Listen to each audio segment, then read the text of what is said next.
साहब, ये महाशय आपके पते को लेकर भटक रहे हैं।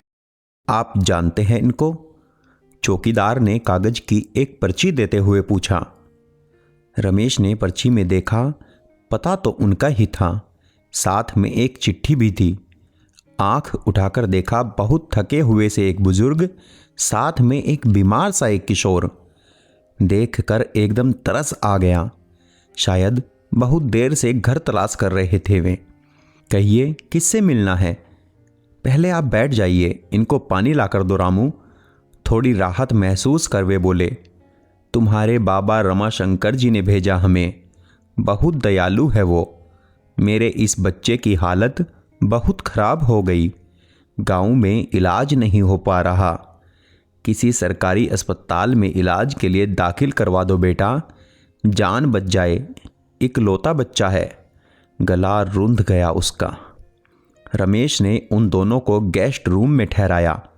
पत्नी से कहकर खाने पीने का इंतजाम और उनके रहने का प्रबंध किया।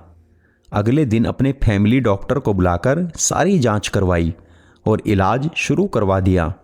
वह कहने भी लगा कि किसी सरकारी अस्पताल में इलाज के लिए दाखिल कर दो, पर रमेश ने उसकी एक नहीं सुनी। पूरा इलाज अच्छी तरह करवाया। बिल्कुल ठीक होकर गांव जाते समय बुजुर्ग ने अनगिनत दुआएं दी। मेरे बच्चे को बचा लिया तुमने। तुम भी अपने पिता समान बहुत नेक इंसान हो। ईश्वर तुमको हमेशा खुश रखे। सारे जमाने का सुख मिले।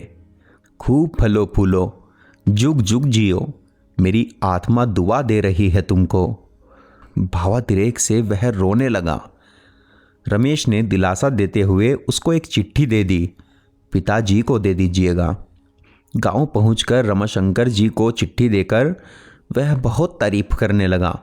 देवता स्वरूप है आपका बेटा, कितना ध्यान रखा हमारा, अपने घर में रखकर इलाज करवाया। रमाशंकर चिट्ठी पढ़कर दंग रह गए। चिट्ठी में लिखा था, आपका बेटा अब इस पते पर नहीं रहता। कुछ समय पहले मैं यहाँ आ गया हूँ। मुझे भी आप अपना बेटा समझे। इनसे कुछ मत कहिएगा। आपकी वजह से मुझे उस अतिथि देवता से जितना आशीर्वाद और दुआएं मिली, उस उपकार के लिए मैं आपका आभारी रहूँगा। आपका ही रमेश। रमाशंकर सोचने लगे कि आज की दुनिया में भी ऐसे लोग होते हैं क्या। दोस्तों, आपके इस बारे में क्या विचार हैं, हमें कमेंट बॉक्स में ज़रूर बताएं। कहानी पूरी सुनने के लिए धन्यवाद।